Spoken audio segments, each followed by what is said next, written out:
Hello, everyone, and welcome to Prepared for Takeoff, episode number 7. Well, actually, I should rephrase that. Welcome to Not Prepared for Takeoff, episode number 7. And today I'm joined by my co host, SSN 754.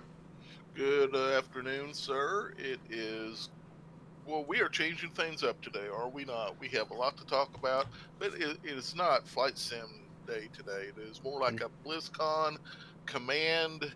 We got all kinds of stuff to talk about. Yeah, so as SSN just said, we are taking a little bit of a break from this week and probably our next episode as well from talking Flight Sim. It's a little slow in the Flight Sim news world right now, and both of us have been pretty getting distracted by nice and shiny stuff, elsewhere right now. Say the least. I mean, the first 2 weeks of November is going to be crazy with how much stuff is coming out. Oh yeah, it's so. Well, I guess with that, let's just go ahead and dive right into Command Modern Operations talk. Yes, yes. That comes out. They announced the release date of November 12th. 14th. Or is it 14th? I'm sorry. Yeah, 14th. the 14th, which I think actually took everybody by surprise. Yes. I did not see this coming. I thought we were looking at like 2020, early Uh-huh. 2020 for it. I was, because it has been in development for quite a while, and these developers, they're very good, but they're, they have their pace, and not saying that in a bad way, devs. I mean, we love the things you do, but they take their time and make sure things are right. Which we'd rather. I mean, to be honest, I would rather most games be, as long as the game release is good. I'm all for game devs taking all the time they need. Absolutely. I don't not agree with the practice of throwing things out there that's half done and then patching it later on, because that just creates a whole lot of animosity among other things. So yeah, it's looking stellar. I mean, Kushan and myself are both beta testers for this, and we are diving into it. We won't talk much about it except to say you need to get it if you love naval war sims. Or actually, this is going to encompass all three: air, naval, and ground now. And the reputation of the sim, it is the premier combat simulator that you can get for a computer without having a without having without having top secret clearance from the government. Everything's there. So yeah, it's real.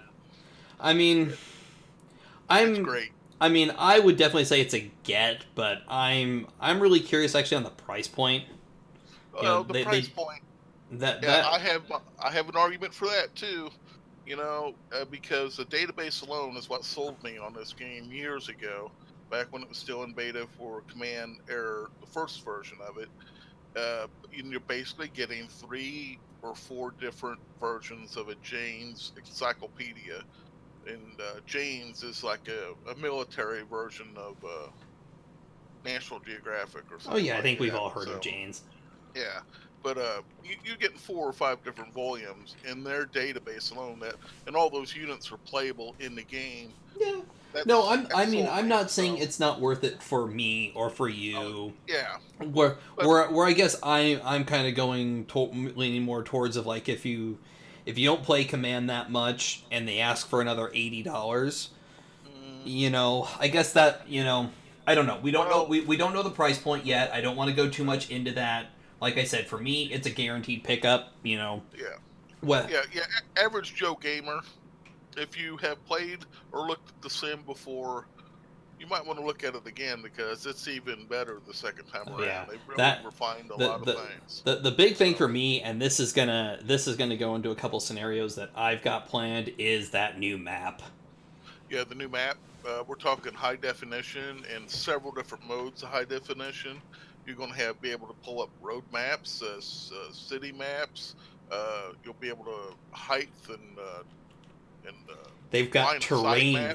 They have terrain. So my dream of doing a helicopter sim in Command that has always been like, you can do it, but you're gonna have to kind of deal with some things because the sim doesn't do terrain or cover. Yeah, that's all there. Well, I also, on the other spectrum of that, yesterday I was playing a scenario where they had where I was in a submarine, and I had to basically bottom out on the bottom of the ocean to avoid detection, and that is a real world tactic that diesel submarines use, and to avoid detection from active sonar, which this Turkish destroyer was paining me hard, and I couldn't really do anything until he was right over me, and that's when I launched my torpedoes and sent the Turkish Navy to the bottom of the sea. But Now, I don't think we can go too much into this right now until it's actually released. But the thing I'm really kind of looking forward to playing with is the realistic sub communications. oh yeah, that is actually in. Didn't that modeled in the Commando, the first one? No, it's not there. You can Uh, simulate it by with the with Lua. some Yeah. Lua and some event triggers and such, but by default it's not there. Okay, so that's going to be an addition, which is good. I mean, hopefully the scenario developers will be able to implement those tools. And plus, you know, for longest time in delving into something else that's part of this sim is the mission editor. Let's just say it's going to be a whole lot better than it was. A whole lot better than it was. It's going to be just amazing. It's going to Yeah, be we should something. probably kind of end that there Yeah. though. I'll There's say one something. more thing about it. I'll say one more thing about it. Norman Schwarzkopf is going to wish that he had the mission editor that they're going to put in this simulation. That's all I'll say. So. Yeah. Um, yeah, no, I'm really looking forward to this. I've got, in fact, the other thing that I'm really liking is the fact that they're implementing all the Chains of War options Yes. basically in the sim by default. Yeah, I and all mean, the scenarios too. They're all going to be default yeah, for the. for me it's more of those sim options because like I know in my El Dorado Canyon scenario I use Uh-huh. um I use like the aircraft damage model. And Yes. I had a couple of requests asking if I was going to do a version without it, and my answer was no. Well, are you know. you going to rewrite that scenario? Oh, my plan is right now is that version 2 of El Dorado Canyon will be available on day 1 for Command Oh, Modern very, very Operations. cool. So you're And probably going to my get the artwork plan going forward is that all my stuff will be for Modern Operations. now. Um, I mean, there's the legacy thing there, but I'm not one that really likes doing split versions of stuff. Uh-huh. So I'm just gonna do all of my stuff going forward in Modern Ops, which Yeah. I've got there's just as soon as I get through El Dorado Canyon, I have a backlog of stuff. Yeah, Um, and that's just natural to move forward with the latest version. I mean, yeah, so yeah, exactly, and that's my plan is just El Dorado Canyon will get converted over and will be hopefully, fingers crossed, available on day 1 for mhm. Command Modern Ops, and then from there I'm just going to develop in Modern Ops. Yeah, and we should mention to people that everything we talk about here and a whole lot more can be seen on the Warfare Sims website, www.warfaresims.com. Oh yeah, they've They got a have a ton of previews on there right ton, now, ton of going ton of really in information depth into a there. lot of the new systems on there. Basically, we're doing a lot of fanboy slobbering right now, so we skip everywhere. So Well, we kind of have to yeah, because we like you mentioned we're both beta testers, and so uh-huh. really doing a deep dive just isn't possible for us right now. Hmm. Come probably 2 weeks, which will probably be our next show. We will definitely be doing a deep dive into this, but right now Yes, we're intentionally just doing sounding more fanboy than actually going into detail for a reason because we do have an NDA that we have to think about. yes, absolutely. So, yeah, no, it's definitely on the top of my list. And it's they've promised it's going to run better. It does run better. I can say that. I mean, Yeah, that's no, I mean yeah. I I've mean, I've messed around with it, a so little bit over the summer, and then well, I recently reinstalled it, because it'd take me a little bit after my system reformat to get it moved back in, and I mean I've performance for me has been great. so yeah. So people with dreams of having huge theater-wide scenarios, it's possible. I I mean, was, to be fair, that's been almost possible depending on your PC specs in the main yes, game it for a all while. depends. I remember, I remember, where were we? 2011, 2012 Yeah, was the original Aaron Naval mhm, release, it was a and long I time ago. remember there a scenario of a couple hundred units would bring it to a crawl, Absolutely, and it now I remember, rem- I remember they did performance improvements, 3 or 4 years ago, because I streamed Havana Daydreamin'. uh-huh. And like before, if I would have tried to run that scenario like just normally, it would bring it to a crawl, and I was able to play that scenario and stream it. That's very good. They've done nothing but make performance improvements. So Well, I will say this. So yesterday, and I was playing a chain of war scenario, Armed Diplomacy, which is available in one of the DLCs for Commando, and I was playing it in Command Modern Operations, and that scenario is basically two full carrier battle groups with all their aircraft. Plus, you're going to have ground aircraft flying out of Okinawa, and you're basically beating up on the Chinese in the era of Bill Clinton, mid '90s. So when they had that Taiwan crisis in the mid '90s, so and that ran like butter. It was unbelievable because I remember playing that when that first came out a few patches ago in Commando, and it was a stutter fest to say the least.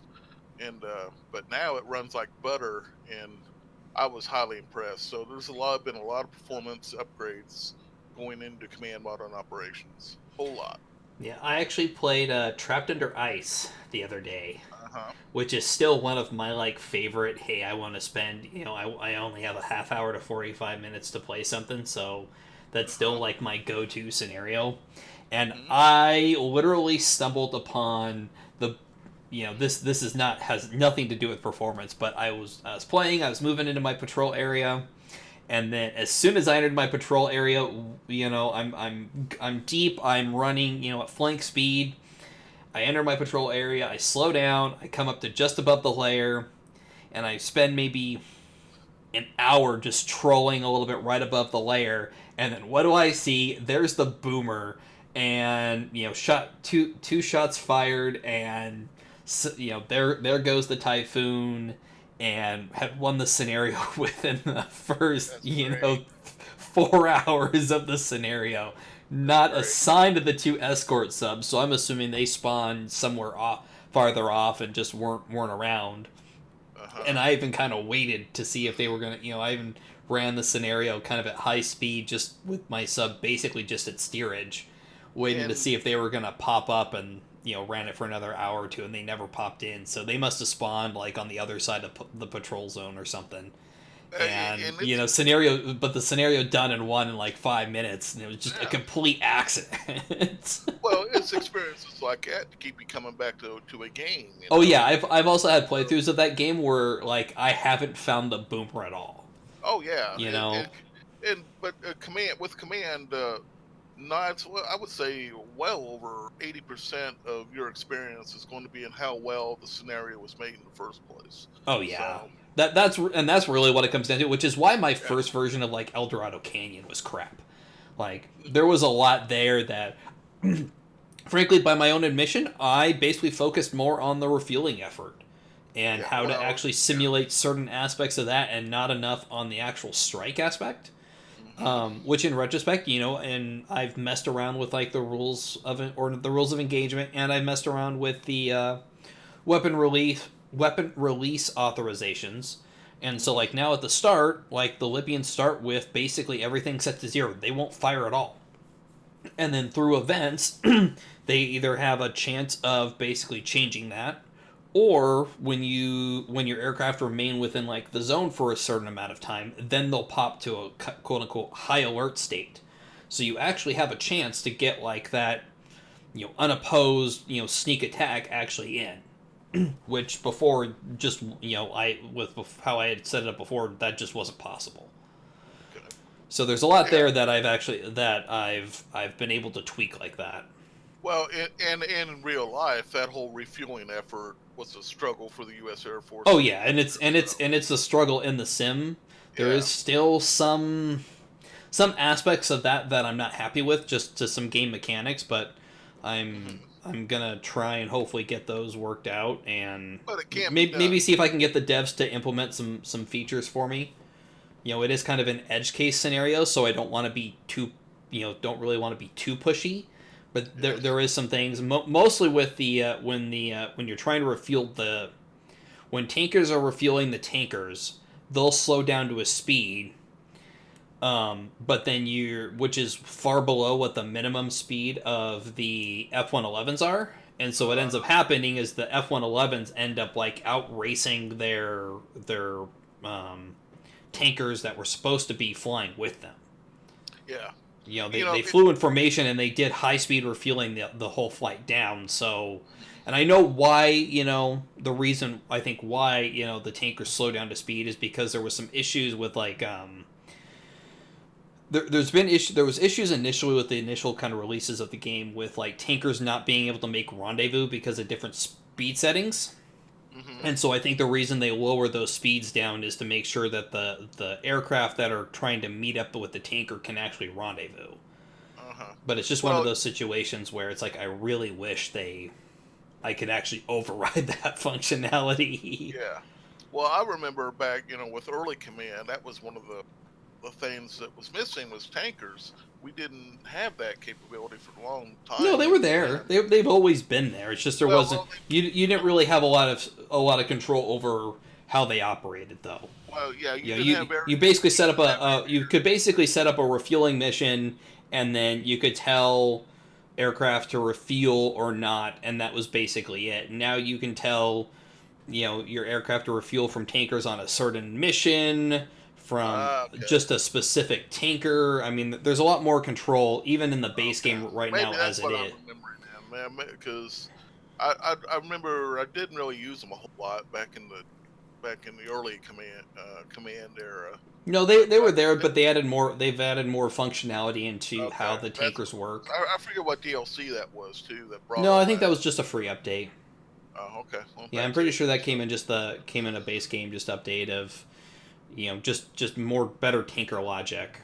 hmm But as part of that, it also, I don't want to say broke things because that's not really the right word. But hmm anyways, I think that's enough for command now. yeah. So But the other big thing of this weekend was BlizzCon down in which Anaheim. yes, which is the other half of our hearts Well, is it's about a WoW and third. It's Blizzard. about a third command, about a third Yeah, Blizzard stuff, and about a third flight simming, right? that's well, yeah. I guess you're right there. So, but Well, and I guess for you it'd be like what quarters because you have to include your family in there somewhere. yes, I do. I have to have two hearts. So I guess I have so much room. Anyways, But yeah, a whole lot of news out of Warcraft, man. This is great. Great stuff came out yesterday yeah, or 2 days ago. So did you see that trailer for World of Warcraft Shadowlands? it was pretty awesome. It was I pretty was like, oh my god, we're gonna get the Lich Queen, and yeah. then she broke the helm in half. Yes, and then I guess all new zones and the Shadowlands, which is like purgatory, I guess, in the World of Well, Warcraft. it's actually the afterlife of World of Okay, Warcraft. yeah. And So it's basically it's where all the spirit basically when you die in World of Warcraft, you already enter the Shadowlands because that's where the spirit healers are. uh-huh. But yeah, So it looks great. it looks great. Whole new leveling experience coming. Oh yeah, they're So lowering the max level down to 60, hmm and even better, they're going to let you choose what expansion you want to level in. So you'll get to yes. like level 10, and then you'll basically be given the option of choosing an expansion to go level in, and you will basically make it the rest of your levels within that expansion. That's pretty cool. That's gonna be pretty cool. And So what I'm really curious about though is how that's going to be affected by heirloom items. oh, You know, are heirlooms even gonna be part of the picture well, now? and I guess that's the other thing. Are they even going to keep heirlooms around? Yeah. They didn't mention heirloom items for those that don't play WoW. Basically, are leveling items that basically give you experience bonuses, and they're not made for end game content, but they're basically made there to give you extra experience as you do your kills and turn in quests to basically make it easier to get up to the level cap, because that's really where the end game is. Yeah. It's and they're highly expensive and gain gold also. So I Yeah. mean, you could easily spend, I think, it's close to 100,000 gold getting a whole full heirloom set upgraded to full capacity. So Yeah, I know most of mine right now. I've got, I think, my plates. My no, I think the only one that I have set to go up to 110. You can go up to 120, but I figure the 110 to 120 experience is so easy that I didn't really worry about going above that. But I think I have my leather set and maybe my plate or mail set. I think are set to go up to 110, but I don't really buy the heirlooms until I am actually leveling a character that's going to need it. So yeah, me too. So, but yeah, there's a whole lot of stuff coming. I mean, you're going. Oh, no it's more just artifact power grind. yes, and that's another big thing. That's an in-game thing that a lot of people don't like. That honestly is, You're going to be able to craft your own legendaries. So yes, that whole RNG that we had with Legion legendaries of just basically do as much stuff as you can and they'll randomly drop when your invisible counter reaches a certain threshold. Nope, that's all gone away. yeah, and also I guess the talent system's going to it's going to have to get some kind of revamp. I'm Hopefully assuming so. They made it sound like there may be a talent revamp coming too. So yeah, we do know we're getting a lot of talents back and a lot of kind of those, class wide. I don't want to say abilities and skills, but basically those class wide things that kind of really made, from even from like a role player's perspective, that made a class a class. Paladins are getting those auras back. All the rogues are getting the ability to use poisons again.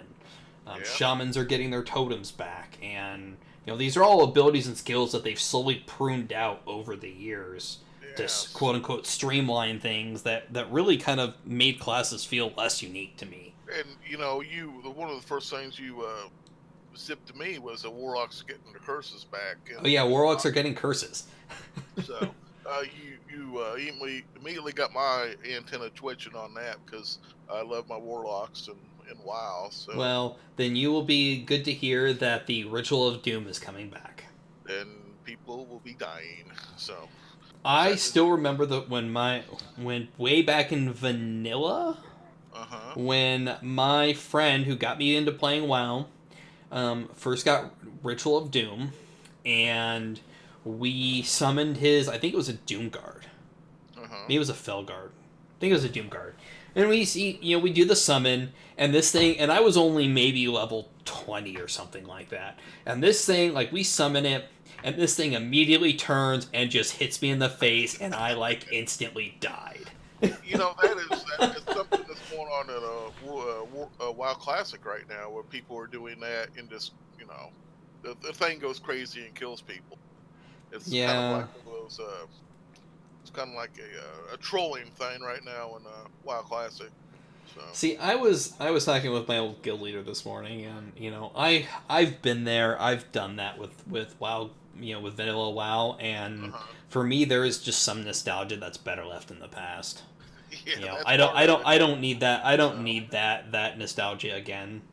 yeah, I mean, I've been there. I've done that. I have the T-shirt.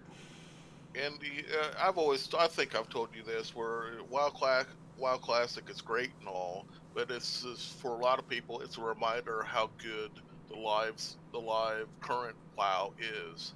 Oh yeah, So it's. it's I to me, mean, and that's kind of the thing is that like whereas I don't like a lot of what's in BFA.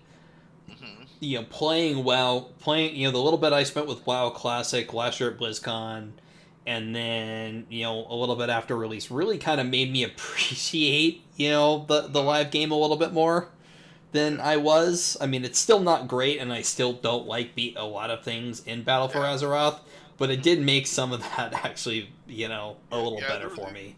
There's some things in BFA that the people that are in my family and myself just absolutely cannot stand, and it's almost a drag to even load up the game because of those features, or I, I don't even know if we should call them features anymore.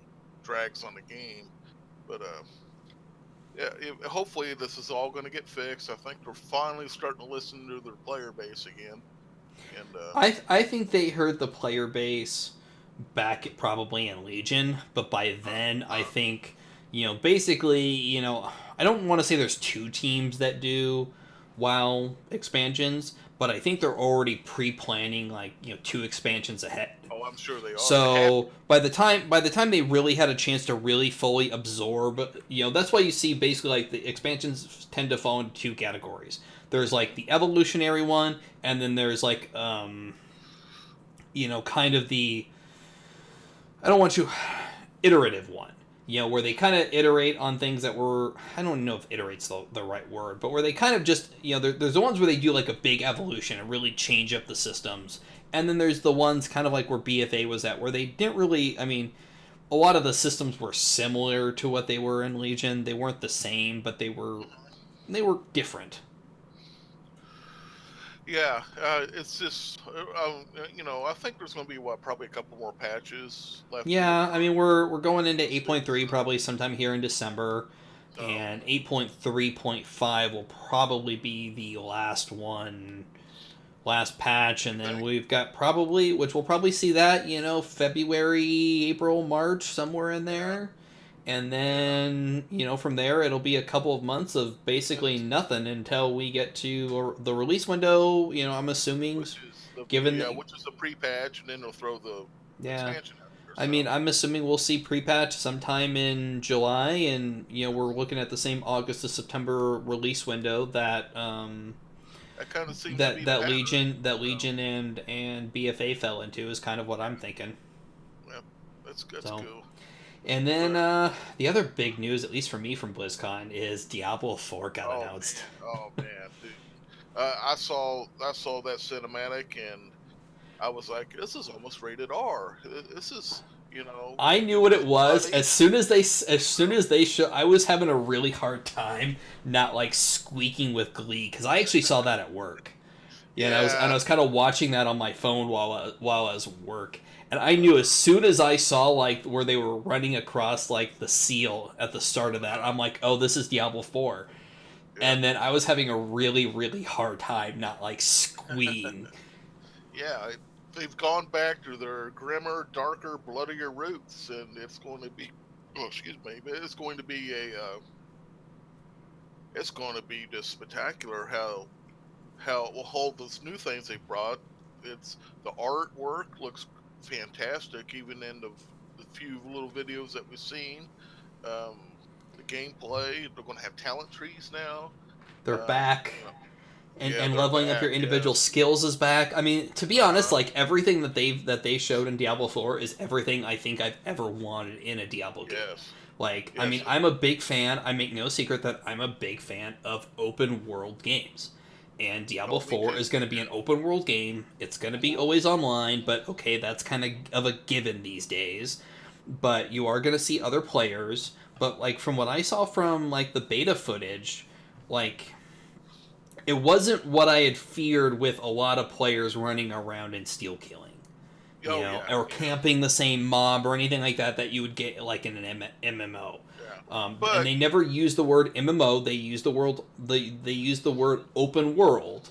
uh-huh. And there are gonna be the places that are locked out just for your party. For like the dungeons will be party only, and Mhm. certain zone areas that are for like the campaign will like phase you into to be just your group. Yeah, but to be fair, this is going to be something new for Diablo anyway. It's an open world thing with Yeah. people running around in it. It's going to take some tweaking to figure out the sweet spot about if everybody's trying to camp a certain boss or something. Well, and the thing is, from what I saw from the beta was that like I said, like all the dungeons are all are all phased. They're all just your group, and even like the world boss, like it seemed to, and this is kind of how they seem to be saying is that like Uh-huh. when you're in town, you'll see a lot of people, but then as you Sure. get farther away from a town, like the game kind of just I don't know how it's working, but it's like it's seeming like it's going to show you less people the farther away from town you get. Now Until you this get brings to up a those question. areas where like there's a world boss or a world event going, and then it'll Yeah. kind of build up the Or population in those. Just it seems to be doing it like dynamically. did they say, or they're going to be like world bosses Oh or yeah, world there is a events? world boss. They did have a world boss in the demo at BlizzCon. Uh huh. Um, Okay, that's and awesome. they said a lot of it, a lot of the game is going to be soloable, but Uh there huh. is going to be those things like the world bosses that are just going to require a group to do or more than one person to do.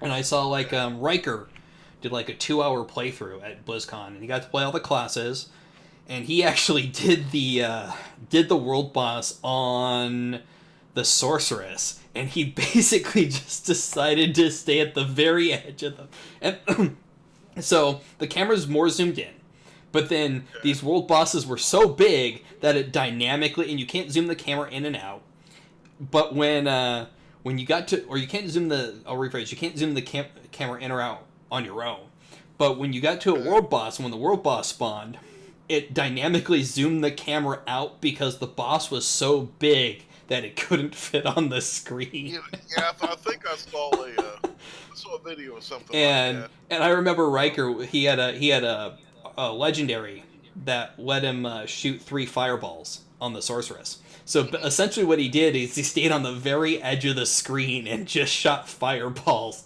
Wow.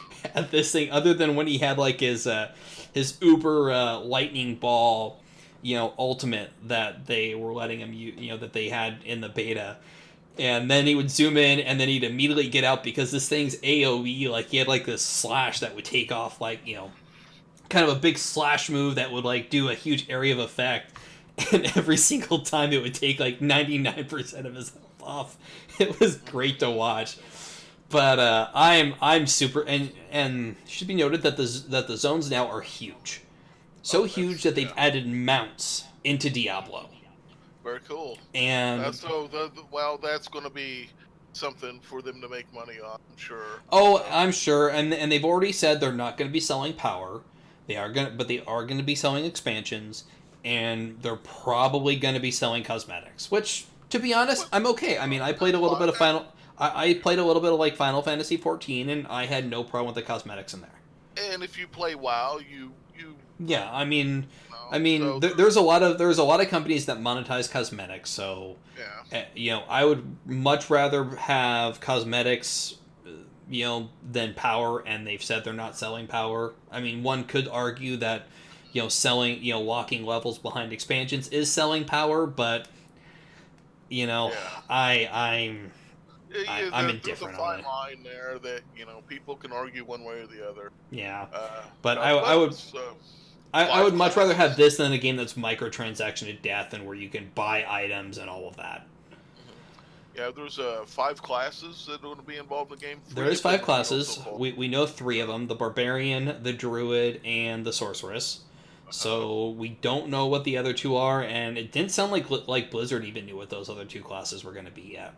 Yeah. Um, Let's hope they do a demon hunter. Because I like I that I mean I'm class. sure that the other So. I mean I'm pretty sure we're going to see the archer archetype, which I'm Uh-huh. hoping that the Amazon returns because I had a bow Amazon, and I Uh-huh. really want to play a Javazon with the javelin and throwing javelins and the Oh, lightning sure. balls. I Yeah. really want to play that playstyle, so which is why I really hope the Amazon comes back. And I'm sure Oh. we probably will maybe see like a roguish type character. They have confirmed that though that we'll probably be seeing additional classes in those expansions. So just because we start off with 5 does not mean that if your class isn't in now, you'll probably see your class later. They do want feedback on what classes we want as a community. Yes. Hmm. But So yeah, let's hope they add more classes this time because I thought what's Diablo 3 have right now? Is it like 5 different classes? let's see. You got the Necro, the Crusader. The Demon Hunter, Barbarian, Sorceress. Or was it 6? I can't remember. But I think there's 5 or 6 in Diablo. It's been a while since I don't really. I've kind of fallen off of Diablo 3. The constant. We do know that we're getting seasons in Diablo 4. But they do want to do more to vary those seasons up, which, I mean, I don't have a problem with the season model and like a season goal to go through, but like it got really, really repetitive in Diablo 3, which is why I've fallen off of it. So, well, the people who don't know what we're talking about, we're not talking about weather seasons. We're talking about the seasons in the game. It's basically like it's kind of like a football season. So, yeah, I think it's no different than like Fortnite or, a lot of games have like a season model these days, but there is, speaking of weather, there is like dynamic weather in the game. There is a day-night cycle. There is dynamic weather. Very, very cool. Yeah, Druids have the ability to actually change that weather. Awesome. It's so cool. Well, that would be cool. Plus, it'll make the game even darker. One of the things that Riker kind of showed on his stream was, so he was in the beginner dungeon, and there was like this corner. It was super dark, except for like the area, the natural kind of light that's around the character. And he threw like a fireball into a corner, and it like dynamically lit up like as as the fireball traveled, and then it hit the corner, and then it kind of like was a bright light for a quick second, and then it quickly faded out. Very cool. Oh man, it was cool. I don't know if anybody's noticed, listening to us right now, but we are really geeking out about Diablo 4 more than I would say WoW even. The thing is that like for me, like the WoW expansion is cool, but I kind of know what we're getting there. Yeah. And everybody kind of knew that we were getting a WoW expansion this year, and we, there was a lot of leaks that kind of said, "Oh yeah, D4 is coming this year," but we didn't know what D4 was. Yeah. And the WoW and Shadowlands feels like it feels like both an evolutionary and an iterative step, expansion to me. It kind of, with some of how they're doing their systems, but Diablo 4 really feels like Diablo 2 plus like a mix of like a bunch of new stuff in there. Plus, with the new technology, better graphics. The game looks just beautiful. And also, plus after the debacle that happened at the last year's Blizzcon, the anticipation was even more so for Diablo this year. So so apparently, I thought I saw on the original schedule they were supposed to do like a Diablo Immortal like panel, but I think that was a cover because there wasn't a single mention of Diablo Immortal at BlizzCon. And that's just fine with me. But they did release on like the Diablo Immortal website like some game details. Which I saw this last night, and to be honest, though, I don't want to say be honest, but like, Diablo 4 they said isn't coming soon, and it's not even coming Blizzard soon. Which from how they were talking, it makes it it's probably at least a year and a half to 2 years out. Are you saying that? Wow, that's a long time. Yeah, I'm okay with that. Like we were saying, I want them to take their time and get it right. And so, especially if they're experimenting with some new systems and figuring out, let's be honest, like the action RPG genre has kind of gotten stale.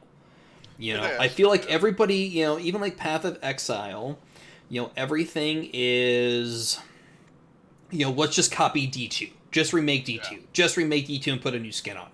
And it's kind of like Civilization. The reason I hate Civilization, I hate a lot of, it's why I like Paradox games, is because a lot of strategy developers just basically take Civilization and they put a new skin on it, and that's it. And like I'm tired of like the Civilization model, and I feel like the action RPG like genre is the same way. Everything is just remake D2 and put a new skin on it. I'm happy that Blizzard is like pushing that boundary of what a modern ARPG is supposed to be, or it could be. Well, to touch on Civ, just for a second, just to get a little bit off track. Civ 6, I've never played it. I don't think I ever will. The Civ 5, I have all the expansions for that one, because that is probably the penultimate version of that whole that whole thing. I That whole think game. I have So, like the base version of Civ 5, and uh-huh. like I couldn't stand it. I Oh saw man, that and I'm like, I this is loved it. just everything I've been playing before, and there's nothing new here. Well, that's the thing. You can't. I didn't really play the other ones very much. Yeah, I see, think I played. I have Civilization 5. Yeah, I Yeah. had Civ 3 at one point back in the day, and I played a lot of that. I skipped Civ 4 and I went to Civ 5, and I was like, wow, this is Civ it. So, 3 or 4 was the last one that I really played well, or played a uh-huh. lot of.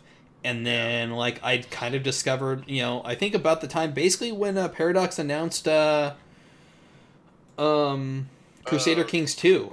And that's kind of when I started falling off of Civ, because then that rolled into EU4, and that uh-huh. rolled into Stellaris. And I mean, I guess we could touch a little bit on Crusader Kings 2. Or not Crusader Kings 2, but Crusader Kings 3 got announced a couple weeks Yes, ago. that's coming too. I mean, That's we going to don't really be. know much information on that other than, hey, it's in the works and it's coming. So, I mean, I'm excited.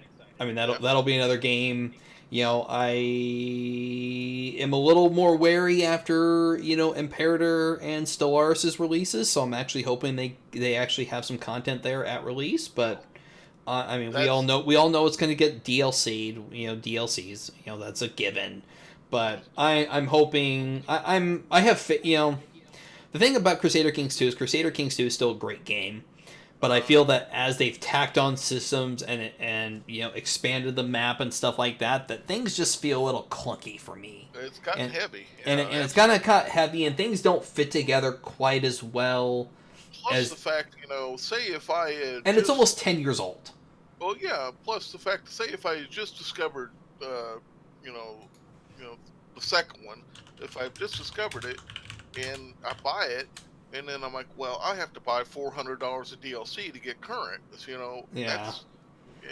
That's something that's crazy Yeah, about that Crusader game. Kings 2 came out on February 14th of 2012. And Yeah, I so mean that's 5 years. So it that's what, 7. is it? Well, That's am I 7 counting wrong? years. Yeah, We're I'm in counting wrong. So 2019. I mean, it's almost 8 years. yep, that's crazy. I mean that's almost a decade. It's still a good And game. Don't get us I mean, wrong. It's it's a still a great great game, game. but It's just there are things about it that feel clunky to me, and and I'm really looking forward to getting back to just a base game that everything yeah. feels. Well, yeah, getting back to the base game, plus you can at least keep up with the pace of the DLC too, Yeah. instead of feeling like you have to spend hundreds of dollars to get And to current. be fair with the So DLC, they've combined a lot of like the cosmetic DLC into one. well, that's So good. So or into a couple, like, so they have like the penultimate like music DLC. They have the penultimate uh, unit pack DLC, the flag DLC. So you can kind of get a lot of like the music packs and the unit packs. You still have to go buy yeah, the big ones, but like as far as like the main expansions, a lot of those you can limit down to just a couple of key ones to start off with. But absolutely, yeah.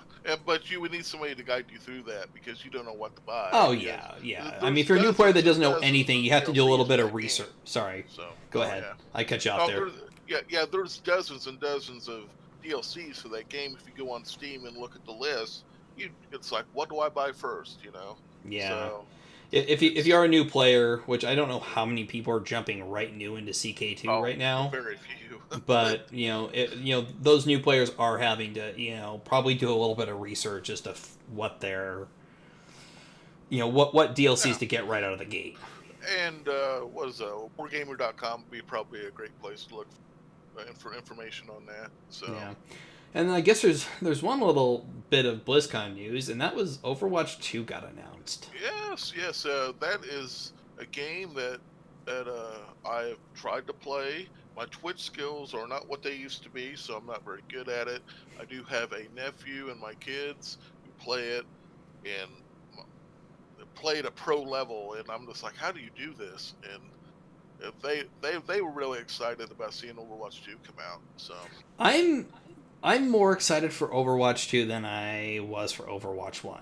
Like the you, I don't like I did competitive shooters, like the original Crusader, or not Crusader Kings, but uh, Counter Strike. I played the original Counter Strike for a couple years, and then but it was never really my thing. Hmm. And Overwatch was okay. I kind of liked what they had going there, but like I'm a single player shooter, and it seems like Overwatch 2 has some single player elements to it. So Yeah. I'm looking forward to see what they do there.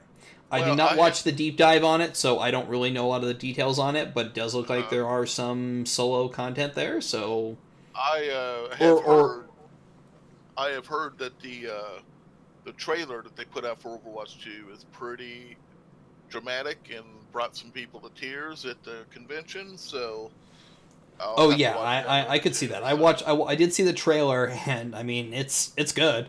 I mean yeah. the Blizzard cinematic team just overall right Oh, now is just oh killing yeah. it. Yeah, they did not fire those people.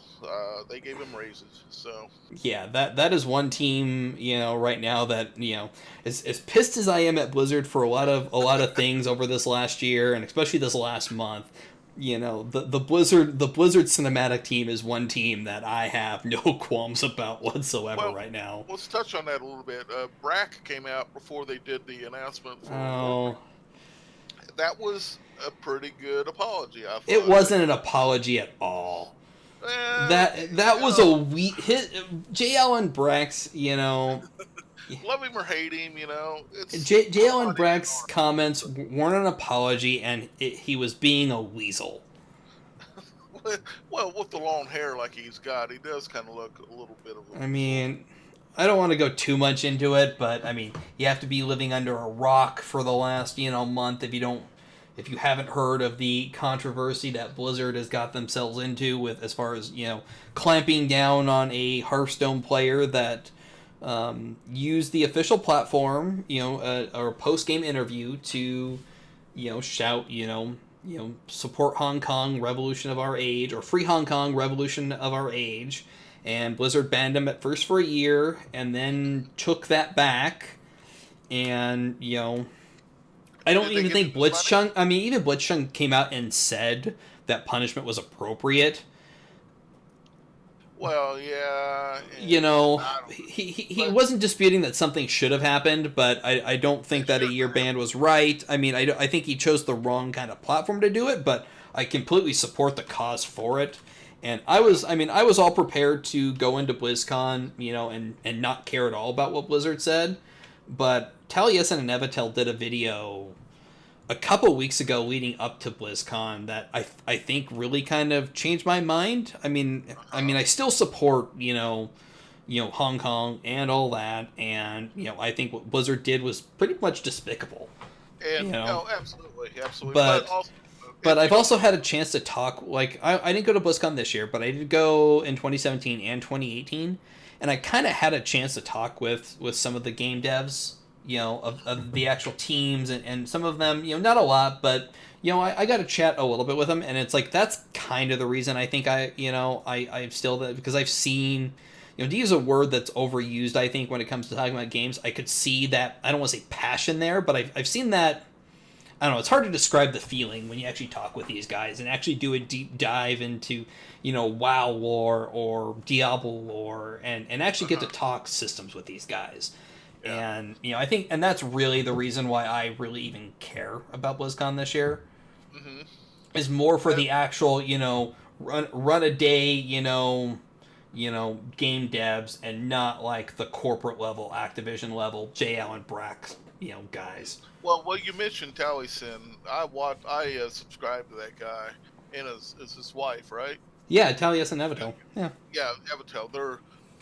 I absolutely go look them up, people, because they are probably the one streamers and WoW bloggers and video producers that I would highly recommend because they are on topic with a lot of things Yeah, and on and the to be spot. fair, like during they hosted the WoW Q&A yesterday, Uh-huh. and they had a red shirt guy, and he asked his legitimate question. They answered it, and then they asked him if he had anything else, and he said free Hong Kong, and then like a little kid chimed in, which who know I don't know if the kid was coaxed by a parent or what, but Uh-huh. like they didn't shut him down, they didn't tackle him and kick him out, they didn't kill the stream, You know, and I think Taliesin and Evitel, you know, from what Taliesin said, I think on a Twitter post yesterday, of like he totally supported, you know, the protest. He doesn't, you know, he didn't really sound like he thought they were out of place, and you know, but they weren't just, you know, it didn't sound like they were disruptive, and they just kept moving on. And I think they handled the Q&A right, and they were told back. Apparently, they were, from what he said, you know, whether it's true or not, I don't know, but I have no reason to doubt him. Is they said backstage that if the topic did come up and get the question, not to censor it, and that the devs would just have to answer it. Well, or speaking of, if the Hong Kong question, you know, was actually asked as a question. Yes. And it, you know, other than that, I didn't see anything else. I mean, there was some protest there, but yeah, and to say something about that, you know, back when the whole Hong Kong thing broke, you know, Twitter was exploding about people wanting to boycott BlizzCon and protest at BlizzCon, and I think finally in the end, I saw something on Kotaku.com. It was 30 people standing outside the convention center and protesting. Well, and the thing is like, no one is going to spend, you know, I mean, the price to go to BlizzCon was actually really expensive this year, and I think even, no, I mean, the ticket price went up, and it's also Halloween week, so Disney has their stuff going on, and so like hotels were already expensive. You know, everything was just expensive going into BlizzCon, and I don't think anybody who was that pissed off was gonna just, you know, the people that were really that pissed off just didn't go to BlizzCon. Yeah. Or, you know, the people that they went and they protested a little bit, or they, you know, or they were comped and taken there by the people who they advertise for. Yeah, I mean, you know, so I mean. Yeah, I mean, I still don't agree, and I don't plan on giving Blizzard more money than I absolutely have to, but that doesn't make me any less excited for their games. Oh, no. But it's like, next time Blizzard comes out and tweets support for this day or that day, you know, I expect people to call them on it. Yeah, absolutely. You know? It's just like I said, WoW crack is very powerful crack. So. But, anyways, that's now that we have been permanently banned in China. All right, let's get off Blizzard and go to Outer Worlds, which is something that really kind of took everybody by surprise by being the game that it is. It's a pretty awesome game. Yeah. Have you picked up the Outer Worlds SSN? I have it. Yes, I am a Xbox an Ultimate Pass member, so I can download that stuff on the PC and or Xbox. And I've downloaded it on the PC, and I played a little bit of it the other night. And it's everything that the reviews have been saying. Everybody's been glowing about this game. It's pretty awesome. Yeah, I haven't played it a lot, but I have played through like the tutorial kind of like area, and I really like this game. I mean, it's made by Obsidian, and I mean it shows what Obsidian can do when they don't have like a publisher like Bethesda, you know, holding down their neck. I mean, it reminds me a lot of Fallout New Vegas, which, you know, was a great game, but because it didn't meet sort of Metacritic scores, you know, Bethesda didn't give Obsidian, you know, their bonus. Yeah. And I mean, Outer Worlds is great. I mean, I do have a couple of minor, you know, nitpicks with it. But I mean, for the most part, it's, you know, from what I played so far, it's an awesome game. Yeah, artwork is great on it. I guess the story is you can basically, you know, steer your character any way you want, from bad guy to good guy, and the story adapts to that. So when the thing is that like the speech stuff actually feels like it matters. Oh yeah, absolutely. Like I put some points into like you know, into my playthrough, I put some, you know, I'm kind of playing like I'm literally playing Malcolm Reynolds. In fact, I named my character Malcolm Reynolds, and I'm literally playing my character right now as Malcolm Reynolds.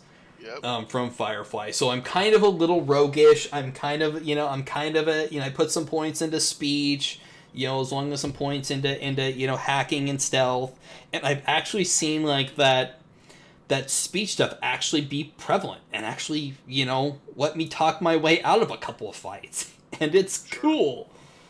Yeah. And normally like that stuff just feels like a gimmick, and you can't actually do anything with it. But like here, it actually feels like it matters.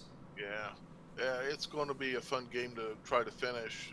of course, the main thing for both of us is finding time for this stuff. And Oh yeah, I mean right now I have to get through that. I mean there's Command next week, and then Tuesday I'm gonna get sucked into yet another brand new game yes, Red Dead Redemption 2, which is on the of course PC.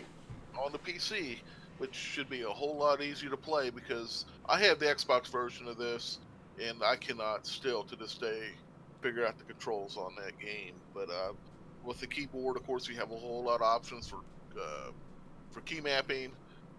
Hopefully, it's an easier game. Hopefully, it runs great on my system. And of course, and I hear they're going to add a multiplayer mode. Well, it's already Red Dead Online is already available on Uh-huh. on the console.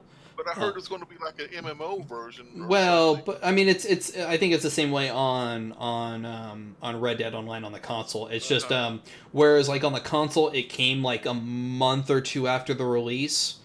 Okay. Here on the PC version, Red Dead Online will be available from day one. Yeah, because I hear a lot of people on Twitter talking about they're going to be getting their cowboy or RPG on. So yeah, I've already told my coworker. One of my coworkers is a Red Dead Online player, and I already warned my coworkers that if I start talking like a cowboy coming after Tuesday, they'll know the reason why.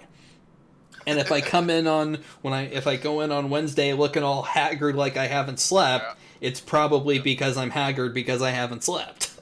yes, Red Dead's got that huge map too. There's a whole lot of places, whole lot of things to see, and if you ever wanted to be a cowboy, it's the game to play. It's going to be a must get probably for a lot of people. Yeah, I mean, and for me, like the Outer Worlds and Red Dead are I don't want to say in the same category because they're kind of two a little bit different games. Yeah. I mean, they're both kind of RPGs, but like they both have kind of that. One's definitely a Western and one's like a Western in space. And for me right now, I mean, I loved Fallout New Vegas, and for me, like that Western theme right now just really is clicking to something. Yes. Yeah, So it's going to be a lot of fun. There's a whole lot of stuff coming out.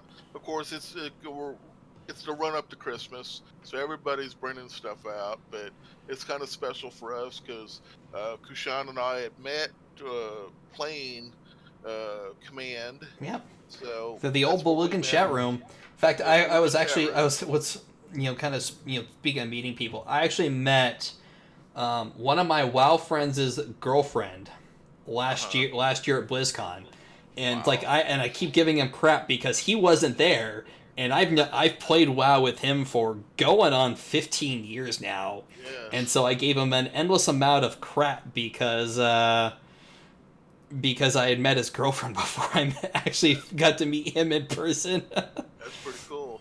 But we met on Belugan's web chat. Yeah, Belugan, who started out just as a fan of the game, he is now one of the developers working on this sim. He still keeps in touch just as much as he used to. Of course, he's a busy guy, but he's living out there in the Canadian wilderness right now. Yes, he lives out there in the sticks. He's got to fight bears off just to go to work, and so he's.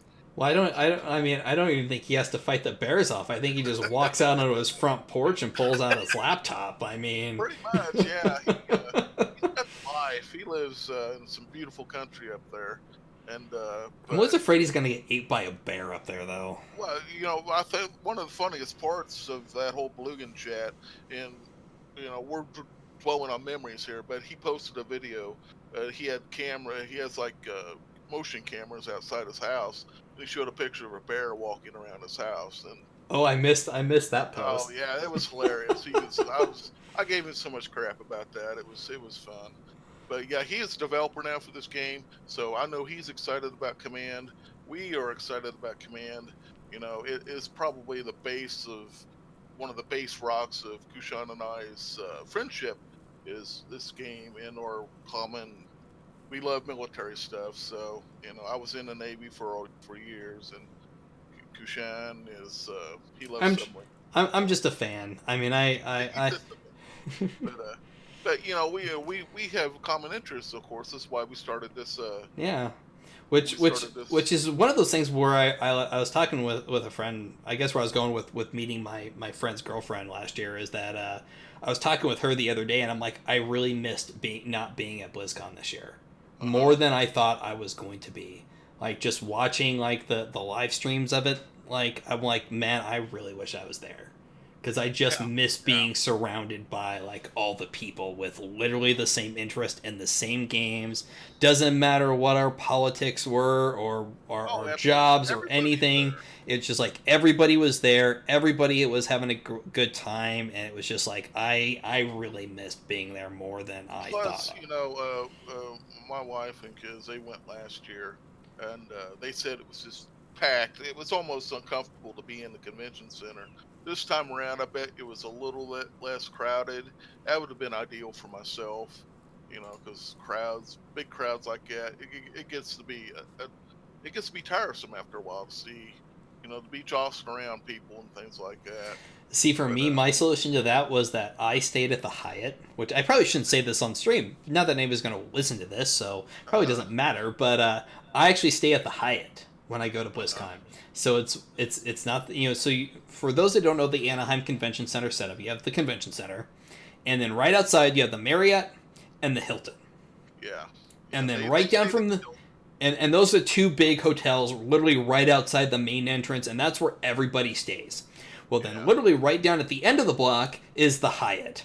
And I go and stay, and the last 2 years when I've gone, I stayed at the Hyatt because I was close enough where I could slip off for an hour if I had a panel, if I had a downtime of a panel that I didn't really want to see, or and I just needed to sit down and get away from a crowd for a couple minutes.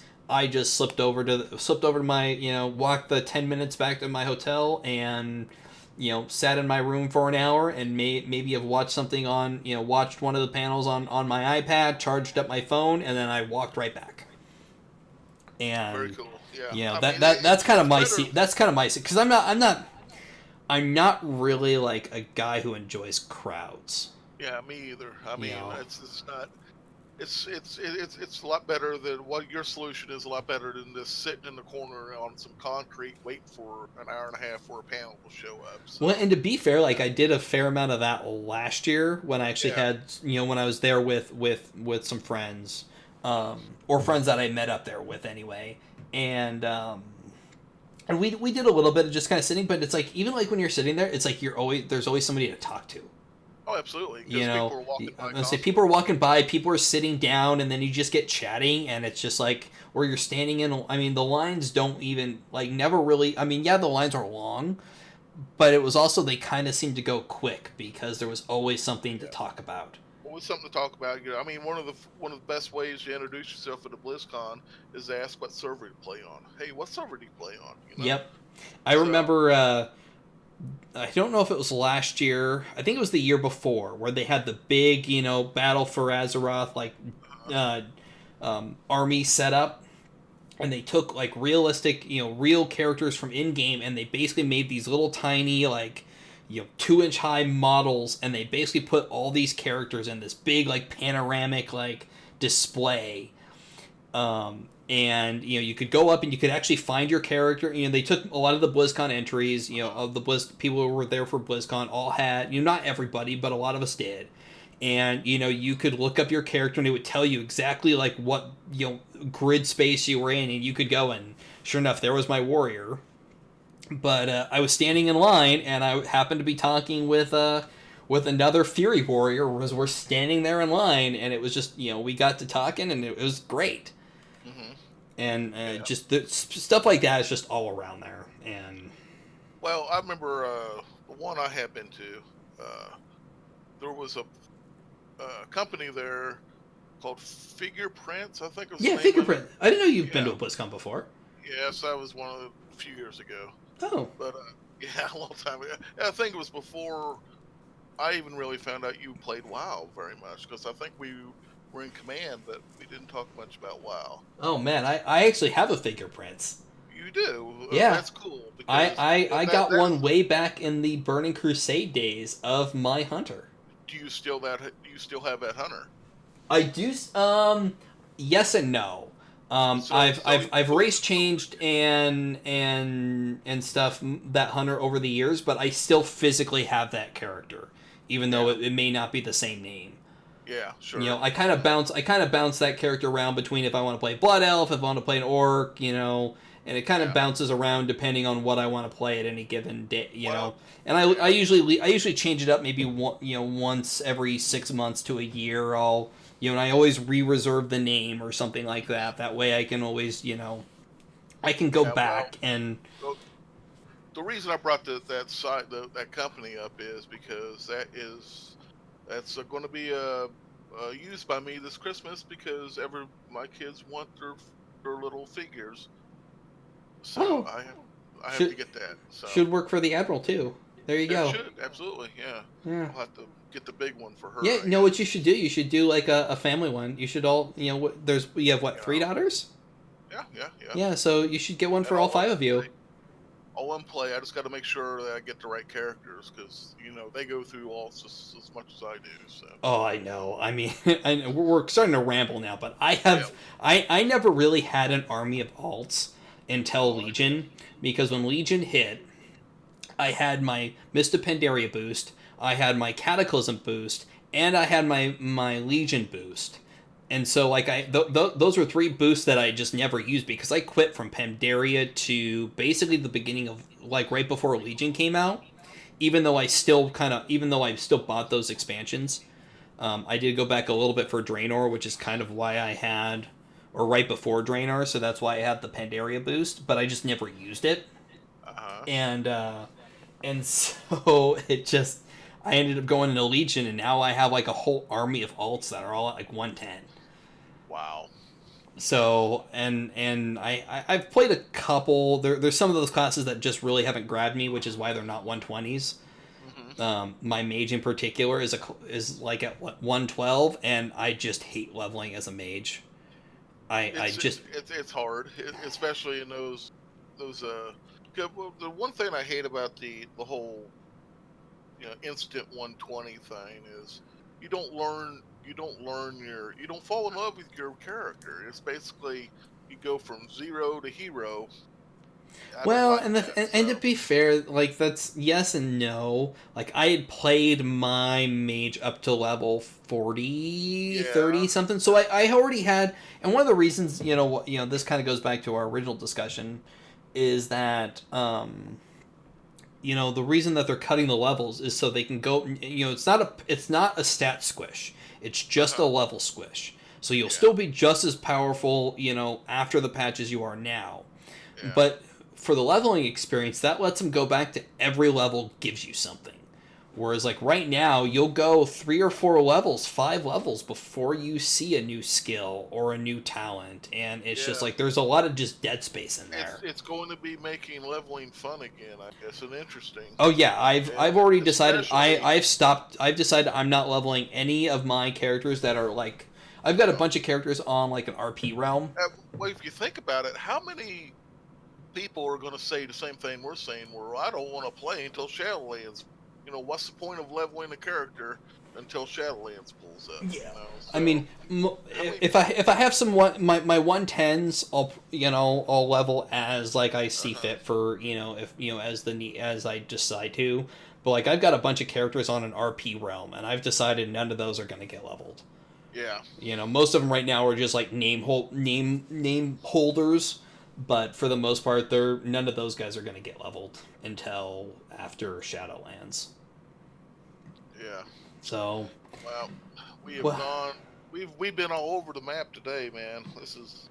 Yeah, I'll try and edit that last little bit into being more concise with the rest of our BlizzCon discussion. But man, it has been it's been a busy week. It's going to be a busy like you said, the whole month of November is just busy. Yeah. I mean, and there's stuff probably that'll catch your eye that we haven't even seen yet. So I hope not. I really just I basically want to focus on nothing but the Outer Worlds, Command, and Red Dead for like the next and a little bit of WoW for like the next 6 months. Yeah. I don't want to focus. I don't want to have anything else to worry about. Oh well, because Command's going to come out and they will be patching. Those guys will be patching about once a week at least. Oh, Because different things will come out, and of course they'll be wanting to add some things, and gotta so love those devs. So something else we didn't talk about was there was a new Armored Brigade Nation pack came out yes, this week. we haven't even talked about that. I love that game. It's very simple to get into. Very it's not the hardest game to play. I mean, the hard part of it is finding the tactics out and finding what works. Because modern land warfare is not the easiest thing to figure out, of course. But but it's a fun game to play. I have all the DLCs for it. I just bought the new one this morning, and I checked it out a little. The map is centered on Bastogne, which is in Belgium, I believe, right? And but it's a beautiful map. You can unlimited gameplay with the battle generator it has. They have set piece battles anywhere from little company size engagements clear up to huge armies, basically divisions. And it's a very fun game. It looks to me very accurate. So if you love tanks and armored warfare, Armored Brigade is something to maybe go look at on the Matrix site. Yeah, I think there's only one other DLC. There's just the Yugoslavia and Italy Nation There's pack, right? Yugoslavia, yeah, Yugoslavia and Italy, and now there's Belgium and France. Yeah. And of course, the base game has the British, the U.S., and the Soviets, of course. And I believe there's Yugoslavia and East Germany and West Germany. So Well, I think there's Yugoslavia came in the DLC, but I want to say yeah, West Germany and East Germany were also in the base yeah, game. it may be Czechoslovakia. I can't remember. So there's a fair amount of representation. In the years it's Cold War. Is the Cold War is the time period we're talking about here. So it's going to be from I believe the early 70s, late 60s maybe, up to 1991. I believe it's the last year you can simulate in the game. So if you're interested in Cold War, land warfare, Central Front type of stuff in Europe, this might be the game for you. Yeah, I need to pick up the DLCs, but probably I may pick up the France the blah blah I can't France, talk Belgium. the France and Belgium. I'll probably wait on the Italy and Yugoslavia for right now. Yeah, the Italy Yugoslavia map is centered on the area around, say, Venice. It's east Italy in that rugged mountain country, so you got a lot of rugged terrain. In the Belgium French map is Bastogne, the Ardennes, in Europe, and of course there are other maps. There's a map of the Fort Irwin in California. There's several. There's the There's Fulda a Gap. There's the North German Gap. Plain. Yes. So, Uh, you know, I mean I guess my one wish for Armored Brigade is that I hope we get like modern. yeah, and I guess it can be modded, so Yeah. maybe somebody will work on something. But hopefully they'll do something officially. I guess there's some really wargaming legends who were part of that dev team. That Yeah. so Yep. hopefully So they listen to their player base, and that game grows just as much as Command, because I believe it's a perfect counterpart for Command. If you don't if you don't need want if you don't need the super detailed land warfare and don't really care about the air and naval aspect, I mean, yeah, it's a perfect Yep, counterpart. yep, So, absolutely. well, I think that's gonna bring it to the end of today's episode. Yes, I have some Chinese food to go eat, sir. So Yep. So, where can everybody find you on the internet, SSN? I am still as where I'm always at. I'm on Twitter at Sonar Wolf, and I talk a lot of military, some jokes, a lot of jokes on there because submariners tend to throw jokes at each other, and we talk a lot of submarines and a lot of Navy stuff, a lot of Air Force stuff. If it flies, shoots and stuff, we're talking about it at Sonar Wolf on Twitter. And you can find me at Kushan Gaming pretty much everywhere. I'm Kushan Gaming on Twitch, Kushan Gaming on YouTube, and Kushan Gaming on Twitter. And you can, of course, follow the podcast at, hang on, this is a mouthful, at P3FT Podcast on Twitter. Yep. And with that, guys, that's going to be it for us. Have a great week, and we'll see you guys in the next episode. I'll see you all later.